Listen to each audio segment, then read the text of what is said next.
As reported by the Belfast Telegraph, scientists reverse aging process. A way to reverse aging has been discovered, which allows withered muscle to rebuild itself by turning back a biological clock. The effect has already been demonstrated on human muscle tissue in the laboratory. Scientists in the US believe the breakthrough could lead to new treatments that rejuvenate and strengthen aging bodies or combat degenerative diseases. Their findings also underline the importance of staying active for older people, since this reduced age-related muscle loss. What practical value does money and time spent on ways to reverse the aging process have, when at this very moment millions of people exist in poverty and without food to nourish themselves? What practical value does money and time spent on prolonging the lives of the elderly of the world have, when at this very moment children are sick and dying of malnutrition and famine? Why is it that poverty, starvation, circumstances of desperation and misery experienced by human beings is accepted and not given priority attention? Why has a solution not been found to the suffering and death of millions of human beings that occurs at this very moment? Why is combating the aging process and retaining a youthful body and appearance given funding and attention as a priority area of scientific research and development? Who is reviewing such research? Who is providing the funds? No doubt those who would want to prolong their own life. Does not the acceptance of such areas of research and development as having priority over the end of starvation and death of millions of children reveal that the majority of the scientific community is not considering the betterment and well-being of humanity, despite its claims to be doing so? Does this not reveal that the majority of the scientific community is programmed not to see common sense and consider what actually requires our attention in this reality, what actually requires a solution above all else? Does this not also reveal that the majority of human beings are programmed not to see common sense and do not regard the major problems of humanity as priority concerns? Peer review is part of the problem. It is common sense that funding and support should be given to those areas of research and development which exist within the starting point of establishing and implementing solutions for the betterment of life for all human beings equally.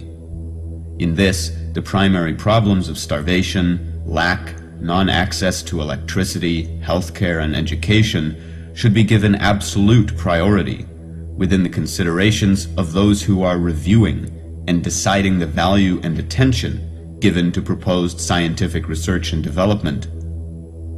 Because it is common sense that until humanity as a whole sorts out its equilibrium and corrects the current design of the world system, which is inequality, self-interest, and disregard for the suffering of the many in favor of giving attention to the wants and desires of the few with money, that any claim by science to exist for the betterment and well-being of humanity is a dishonest and delusional statement. However, it is seen that peer review, which should be undertaken by a community of human beings as peers, equal in the consideration of what best supports humanity as a whole in common sense, not influenced or limited by personal motives, self-definitions, a predefined knowledge base, desires, beliefs, or opinions, is rather undertaken by a group of people existing within the same or similar knowledge base and ideology as those submitting their ideas and research for review. Yet within the definition of peer review, it is stated that a community of experts in a given field is required who are qualified to perform an impartial review. The only impartiality evident is the impartiality towards what in common sense should be considered within a review of any proposed area of scientific research, funding, and development. which is what actually is considering a solution to the priority problems of humanity at this moment. It is evident that human beings are programmed to accept science and scientists to exist apart from the rest within their own bubble of superiority as knowledge, and that the majority of human beings do not take it upon themselves to evaluate the starting point of science within seeing what actually considers the betterment of the lives of all humanity as a whole as equals. This reveals that human beings do not take it upon themselves to evaluate their own starting point, and that all exist within the consideration of only their own personal interests. And it is also evident in the nature of the majority of scientific research that within the scientific community, the common sense evaluation of one's starting point within considering if the research being participated in actually is relevant to the points in this world that require attention is neglected. What is needed is a community, a group of people that take it upon themselves to evaluate and purify their own starting point through self-honesty and common sense, and to evaluate the starting point of actions taken by all the major institutions of this world, within the consideration of what actually supports the well-being of all humanity.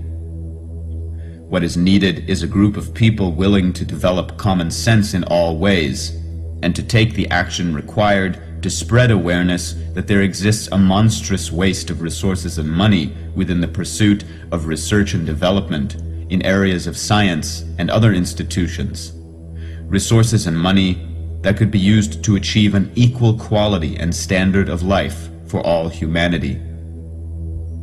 It's time to wake up from the delusional belief that science is here for the benefit of humanity. It's time to ask the question, where is the voice of the people? And isn't it the people's duty, isn't it our duty, to be the voice of those in this world who are not able to have a voice?